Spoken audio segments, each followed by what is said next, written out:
Assalamualaikum warahmatullahi wabarakatuh. Nama saya Muhammad Nur Ramadhani dari angkatan 23B. Nah, di sini saya akan membahas bab 1 tentang sejarah Afrika. Nah, di sini bab satunya itu ada lingkungan fisik Afrika dari geologi awal hingga zaman batu akir. Nah, benua Afrika yang kedua setelah Asia dalam ukuran memiliki kombinasi fitur dan lingkungan yang tidak biasa, termasuk banyak kontrak ekstrim itu terletak di Khatulistiwa, tetapi tidak seperti Amerika Selatan memiliki batas utara dan selatan pada garis lintang yang hampir sama, atau 37 derajat lintang utara dan 35 derajat selatan. Lanjut ke paleoekologi Afrika benua adalah Paleozoikum pertengahan hingga Mesozoikum awal dalam usia. Karena sabuk lipatan ini marginal dan melibatkan area yang sangat kecil, sebagian besar benua terdiri dari lapisan sedimen Phanerozoikum yang bertumpu pada sisa-sisa batuan Prambrium yang terkikis, seringkali secara kolektif dikelompokkan sebagai basement.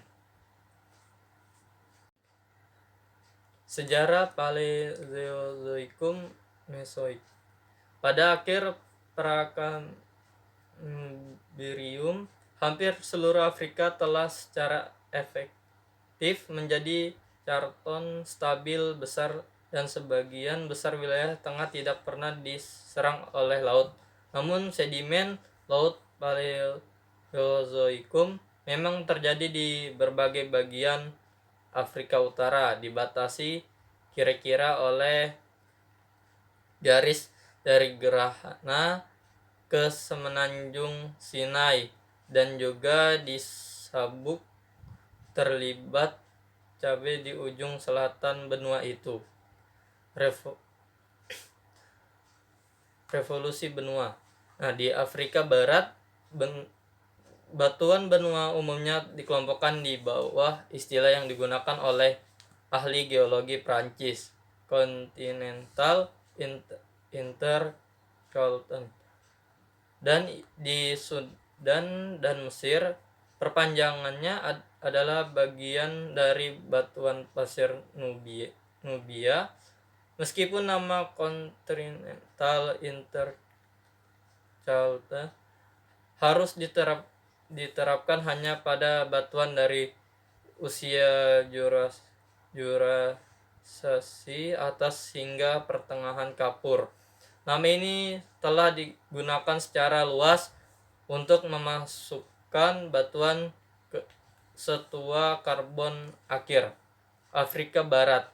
Di sana permainan laut terbatas pada daerah kecil di Tunisia, meluas sedikit ke Aljazair, di Tarias, dan juga terjadi di Sinai Utara. Lapisan laut ini diletakkan di tepi selatan Laut kuno yang dikenal sebagai Tes, di mana Mediterania saat ini adalah sisi-sisi yang menyusut, yaitu fauna memiliki afinitas Eropa.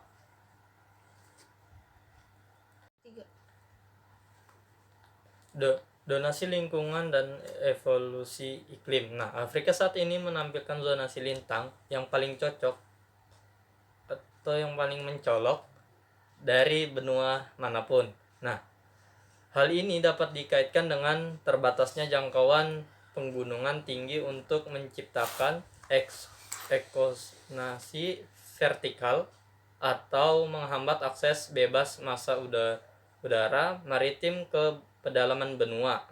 Wilayah dataran tinggi Afrika lebih dingin dan lebih kering daripada sisi sabuk Khatulistiwa, dan tidak dapat menopang hutan tropis di wilayah dataran rendah di barat, tetapi sebaliknya pola vegetasi sangat simetris di bagian utara dan selatan benua. Nah, kita lanjut ke Afrika manusia Hercules.